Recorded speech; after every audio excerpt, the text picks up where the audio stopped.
Gente, vamos falar então rapidamente aqui da Carla Zambelli, porque para variar ela está muito enrascada dentro dos próprios círculos bolsonaristas, tá, gente? Ó, matéria aqui da revista Fórum, para vocês darem uma olhada. Depois de Carla Zambelli, bolsonaristas elegem outro responsável pela derrota do próprio Jair Bolsonaro. Vou ler com vocês essa notícia aqui bastante importante. Analistas políticos, no entanto, avaliam que há uma certa modéstia por parte dos aliados do Bolsonaro em achar que há apenas um ou dois responsáveis.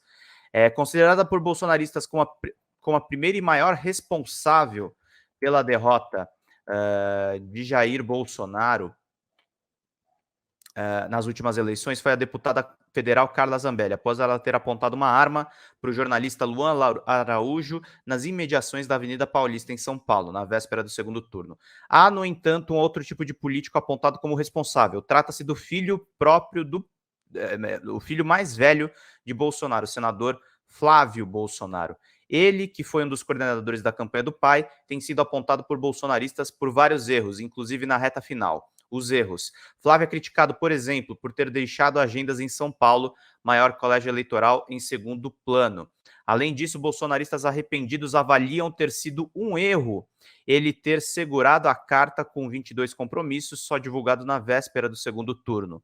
A avaliação é de que o documento deveria ter sido publicado antes. Analistas políticos, no entanto, avaliam que há uma certa modéstia dos aliados de Bolsonaro em achar que apenas um ou dois responsáveis. Essa notícia da Fórum foi elaborada aí com informações do portal Metrópolis. Então, eles estão guerreando entre si, gente. Tá uma loucura o bolsonarismo. Enquanto isso, o Jair Bolsonaro tá achando que ele tá popular lá na Flórida, tá, gente? Na casa do Zé Aldo. Ele ia para casa do Trump, mas no final das contas ele parou na casa do Zé Aldo, do UFC, o que é uma tremenda decepção para vocês que puderem acompanhar. E foi tudo lindo, gente. O Lula tomou posse de uma maneira muito efetiva e cada vez mais vai ser importante o nosso trabalho, quando a gente fala de Carla Zambelli, quando a gente fala de Jair Bolsonaro, do presidente derrotado, quando a gente fala um pouco desses dois, cada vez que a gente diz sobre eles, é porque um dos intuitos do Folha Democrata, assim como jornais progressistas como o ICL, o TV Democracia, o DCM, o 247, a revista Fórum, o Intercept, nós continuaremos cobrindo a extrema-direita para que eles desapareçam, para que eles não tenham poder político, para que eles não quebrem esse democracia para sempre que o Lula disse no Congresso. Foi lindo esse discurso, gente. Ele é de uma precisão, ele é de um carinho, ele é de uma necessidade que o nosso regime político precisa. Porque é isso, a gente precisa viver num regime em que convivam os diferentes, em que a gente tenha o respeito às minorias, que a gente tenha o respeito social real, e não a selvageria, muitas vezes, que o capitalismo nos impõe. É muito necessário. A vitória do Lula no Brasil é gigantesca, gente. É gigantesca, principalmente porque Lula é um presidente muito mais sério se comparado a Jair Bolsonaro, se comparado até a um similar civilizado dele, que é o Joe Biden nos Estados Unidos. O Joe Biden é um militarista. O Joe Biden não é um democrata como o Lula. Mas tem um palhaço lá na Flórida que resolveu endossar o Bolsonaro, e eu quero mostrar o vídeo dele aqui para vocês, porque é muito legal também rir de otário, né, gente? Eu não sei nem por onde começar nesse discurso idiota. Vamos lá. Não entendo nada de política. Eu estou aqui nos Estados Unidos há 22 anos, mas é a primeira vez que eu vejo um tanque de gasolina tá mais caro na América do que no Brasil. Nós botamos lá embaixo o combustível, né? Entre outras coisas. É a primeira vez que eu vejo a inflação tá mais alta aqui nos Estados Unidos, onde eu moro há 22 anos, do que no Brasil. Está melhor lá. A taxa de emprego está lá embaixo também. O nosso produto interno bruto tem crescido bastante.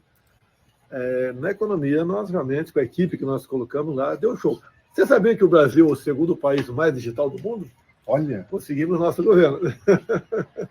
Então, eu estou de fora, mas eu estou vendo coisas no Brasil que eu nunca vi antes. Sim, sim. Foi um salto, realmente. Uma equipe técnica que nós montamos no Brasil e estavam preparados para realmente partir em direção ao primeiro mundo, né? Infelizmente aconteceu, que todos sabem, e a gente pede a Deus que abençoe o nosso Brasil e que seja realmente um país, né? Não apenas de esperança, mas um país que tenha realmente, apresente algo concreto para o seu povo, que merece ser feliz. Agradecemos o agronegócio, empresariado, os informais. Fizemos tudo certo. Triplicamos o valor do Auxílio Brasil do Bolsa Família com responsabilidade, sem furar-teto, sem nada. Tudo bem, vamos torcer para o nosso Brasil e pedir a Deus que abençoe o nosso povo. Agora, aqui na Flórida, é impressão minha ou é 99% de apoio? Olha aqui, já estou no terceiro dia, né? Por dia eu falo em média com 400 pessoas aí fora. E muito bem tratado, muito bem recebido, o povo gosta muito da gente.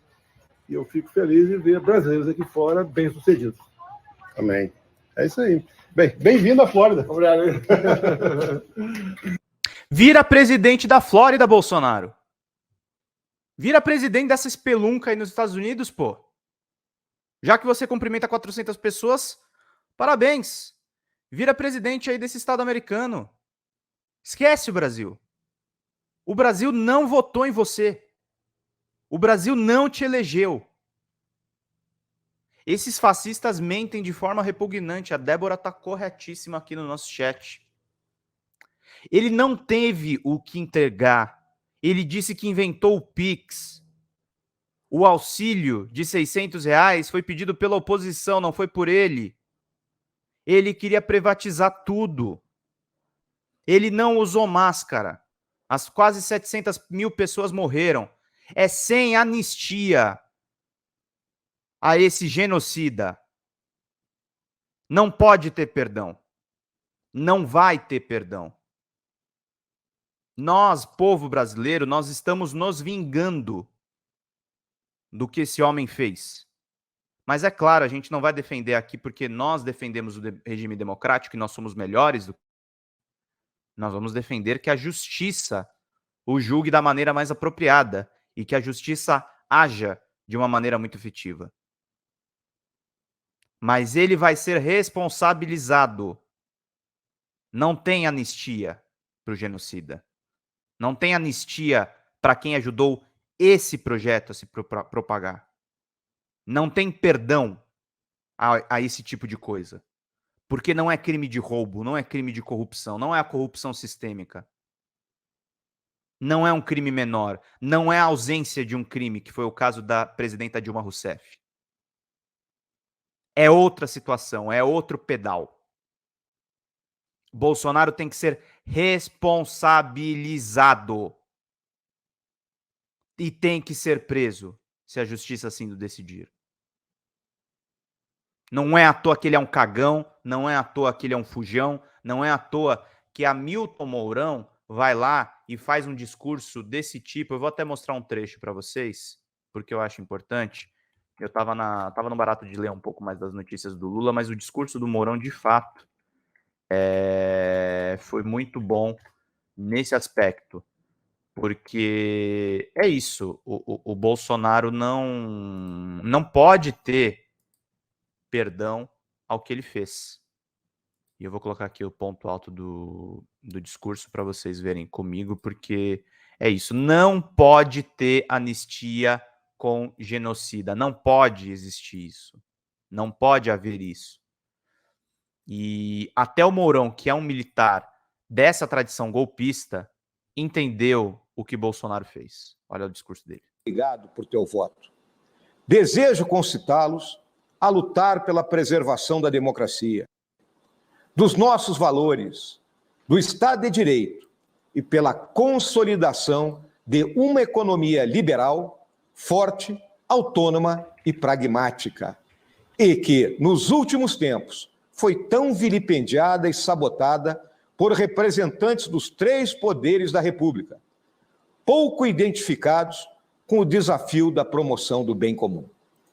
A falta de confiança de parcela significativa da sociedade nas principais instituições públicas decorre da abstenção intencional desses entes do fiel cumprimento dos imperativos constitucionais, gerando a equivocada canalização de aspirações e expectativas para outros atores públicos que, no regime vigente, carecem de lastro legal para o saneamento do desequilíbrio institucional em curso.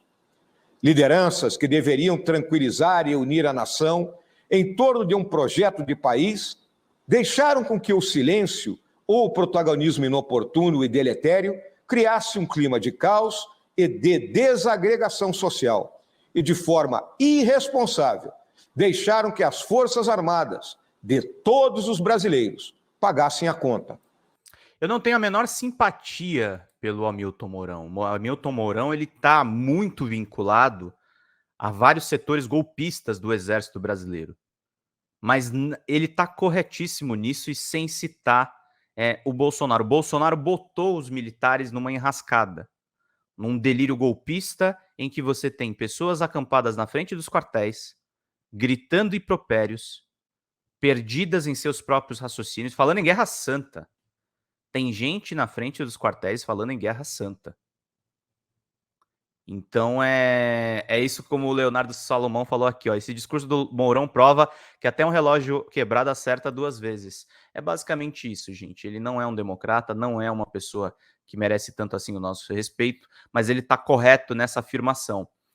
O Bolsonaro, com o seu silêncio, acaba fortalecendo um movimento golpista em curso no Brasil.